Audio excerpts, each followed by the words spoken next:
दोस्तों,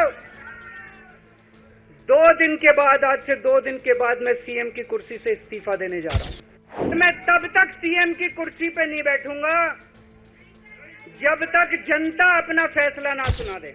अगर आपको लगता है केजरीवाल ईमानदार है, मेरे पक्ष में वोट दे देना। इन्होंने आरोप लगाया केजरीवाल ने भारत माता के साथ धोखा किया है। ये करने के लिए नहीं आया था मैं, सत्ता से पैसा और पैसे से सत्ता, इस खेल के खेलने के लिए मैं नहीं आया था। जम के वोट दे देना मेरे पक्ष में, चुनाव के बाद सीएम की कुर्सी पे जाके बैठूंगा। अगर देश की जनता, दिल्ली की जनता को लगता है केजरीवाल बेईमान है, मैं 1 मिनट के लिए सीएम की कुर्सी पे भी नहीं बैठूंगा। 1 मिनट के लिए मैं बैठने को तैयार नहीं। मैंने अपने जीवन में कुछ नहीं कमाया, मेरा बैंक अकाउंट खाली है, हमारी पार्टी का बैंक अकाउंट खाली है। मैंने जिंदगी में कुछ नहीं कमाया, अपनी इज्जत और अपनी ईमानदारी के सिवा मेरे पास कुछ नहीं आया। इनकम टैक्स में कमिश्नर की नौकरी करता था, 2000 में नौकरी छोड़ के सन 2000 से 2010 तक 10 साल मैंने दिल्ली की झुग्गियों के अंदर बिताए हैं। कुछ महीने दिल्ली की झुग्गियों में जाके रहा मैं, झुग्गी के अंदर, नंद नगरी, सुंदर नगरी की झुग्गियों के अंदर मैंने गली गली में खाक छानी है कि गरीब आदमी रहता कैसे, उसके घर का गुजारा कैसे चलता है। अगर पैसे कमाने होते, इनकम टैक्स कमिश्नर की नौकरी बुरी नहीं थी। और जब मैंने नौकरी छोड़ी थी तब कोई पार्टी नहीं थी, कुछ नहीं थी। ऐसा नहीं था कि उस टाइम ये था मुख्यमंत्री बनने चला था या कोई पार्टी, कुछ नहीं था, कोई भविष्य नहीं था। केवल देश के लिए जुनून था कि देश के लिए कुछ करना है, देश के लिए कुछ करने हैं। 49 दिन की सरकार के बाद इस्तीफा दिया था, अपने असूलों के लिए इस्तीफा दिया था। किसी ने इस्तीफा मांगा नहीं था, अपने आप इस्तीफा दिया था। आज की तारीख में, आज के जमाने में कोई अपनी चपरासी की नौकरी नहीं छोड़ता। मैंने मुख्यमंत्री की कुर्सी छोड़ी थी, अपने आप छोड़ी थी। न पद का लालच है, न दौलत का लालच है, केवल देश के लिए कुछ करने का जुनून है, देश के लिए कुछ करने के लिए आए हैं।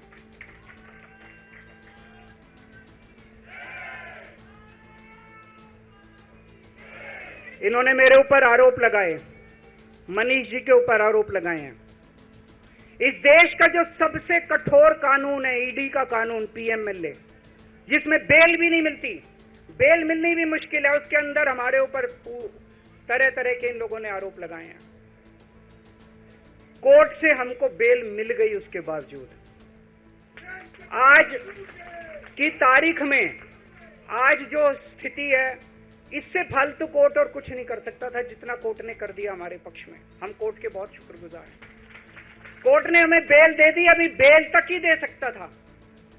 अब ये केस चलेगा। मैंने वकीलों से पूछा, मैंने कहा मेरा दिल कहता है कि जब तक ये मैं कोर्ट से बरी होके ना आ जाऊं तब तक मैं सीएम की कुर्सी पे नहीं बैठूंगा। उन्होंने कहा जी ये 10 साल चलेगा केस, कोई कह रहा है 15 साल चलेगा केस, कोई कह रहा है 20 साल चलेगा केस। तो केस ये अभी लंबा चलेगा। आज कोर्ट जितना कर सकता था, कोर्ट ने हमारे पक्ष में निर्णय लिया है, हमें बेल दे दी। उन्होंने ऐसे कानून में जिसमें बेल मिलनी नामुमकिन होती है, उन्होंने बेल दे दी। आज मैं आपकी अदालत में आया हूं, जनता की अदालत में आया हूं, आपसे पूछने के लिए आया हूं, क्या आप केजरीवाल को ईमानदार मानते हो कि गुनहगार मानते हो?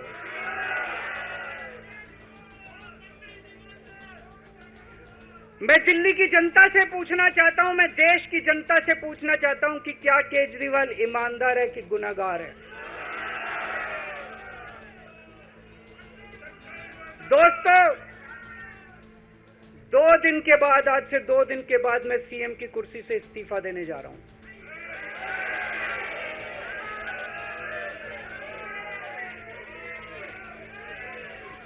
और मैं तब तक सीएम की कुर्सी पे नहीं बैठूंगा जब तक जनता अपना फैसला ना सुना दे।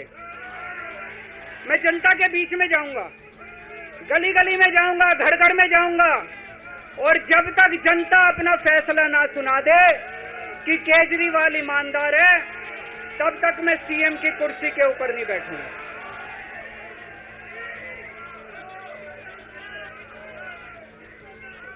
आज से कुछ महीने बाद चुनाव है, दिल्ली के चुनाव हैं। मैं जनता को निवेदन करना चाहता हूं, अपील करना चाहता हूं, अगर आपको लगता है केजरीवाल ईमानदार है, मेरे पक्ष में वोट दे देना। अगर आपको लगता है केजरीवाल गुनहगार है, मेरे को वोट मत देना। आप अगर मेरे को, आपका एक एक वोट मेरी ईमानदारी का सर्टिफिकेट होगा। अगर आप मेरे को वोट देके जिताओगे और अगर आप कहोगे कि केजरीवाल ईमानदार है, तो चुनाव के बाद, उसके बाद जाके मैं सीएम की कुर्सी पे बैठूंगा। तब तक मैं सीएम की कुर्सी पे नहीं बैठूंगा।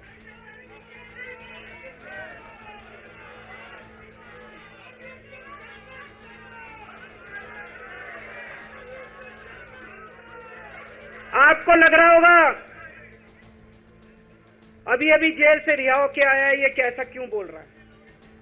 अभी अभी जेल से रिहाई होके आया है, अब ये इस्तीफा क्यों दे रहा है? इन्होंने मेरे ऊपर आरोप लगाया है। इन्होंने आरोप लगाया है कि केजरीवाल चोर है। इन्होंने आरोप लगाया है केजरीवाल भ्रष्टाचारी है। इन्होंने आरोप लगाया है केजरीवाल ने भारत माता के साथ धोखा किया है। ये करने के लिए नहीं आया था मैं। सत्ता से पैसा और पैसे से सत्ता, इस खेल के खेलने के लिए मैं नहीं आया था। मैं देश के लिए कुछ करने के लिए आया था। जब 14 साल के बाद भगवान राम वनवास से लौटे, सीता मैया को अग्नि परीक्षा देनी पड़ी थी। आज मैं जेल से आया हूं, मैं अपनी अग्नि परीक्षा देने के लिए तैयार हूं।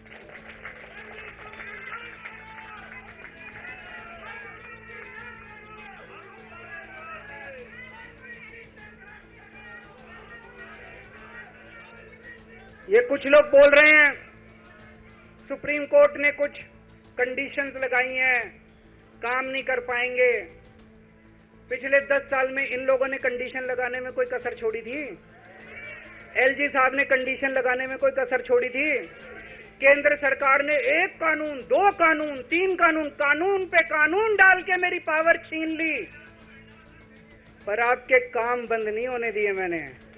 ये कंडीशन हमारे लिए कोई वो नहीं रखती, कोई हमारे लिए अड़चन पैदा नहीं करती ये कंडीशन।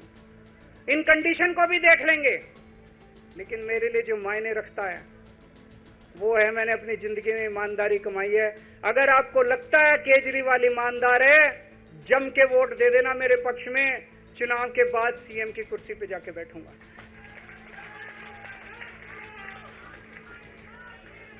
फरवरी में चुनाव है। आज इस मंच से मैं मांग करता हूं कि ये चुनाव नवंबर में कराए जाएं, महाराष्ट्र के साथ कराए जाएं, तुरंत कराए जाएं चुनाव। और जब तक आपका फैसला नहीं आएगा, तब तक मैं जिम्मेदारी नहीं संभालूंगा। और मैं, जब तक चुनाव नहीं होते, मैंने जैसे बताया 2 दिन के बाद मैं अपना इस्तीफा दूंगा। जब तक चुनाव नहीं होते, तब तक मेरी जगह आम आदमी पार्टी से कोई और मुख्यमंत्री बनेगा। अगले 2-3 दिन के अंदर विधायक दल की मीटिंग होगी और विधायक दल की मीटिंग में अगले मुख्यमंत्री के नाम का तय किया जाएगा। मैं मनीष जी से बात कर रहा था। जो पीड़ा मेरे मन में है, वो पीड़ा मनीष जी के मन में भी है। इनके लिए भी वही सब कहा गया जो मेरे लिए कहा गया है। मनीष जी का भी कहना है कि ये दिल्ली के उप मुख्यमंत्री और शिक्षा मंत्री और मंत्री का पद तभी संभालेंगे जब दिल्ली की जनता कहेगी कि मनीष सिसोदिया ईमानदार है। तो मैं और मनीष सिसोदिया, हम दोनों का फैसला आपके हाथ में है, जनता के हाथ में है। हम दोनों जनता की अदालत में जा रहे हैं, गली गली जाएंगे, जनता के बीच में जाएंगे और उनसे पूछेंगे। अगर जनता कहेगी ईमानदार है, तो हम आके इसकी कुर्सी पे बैठेंगे। 2020 में आया था मैं। 2020 में मैंने कहा था, मैंने अगर काम किया हो तो मेरे को वोट देना और काम नहीं किया हो तो वोट मत देना। कहा था कि नहीं कहा था? आज मैं आपके बीच में आया हूं, मैं कह रहा हूं अगर मैं ईमानदार हूं तो वोट देना, अगर मैं बेईमान हूं तो वोट मत देना, बिल्कुल मत देना।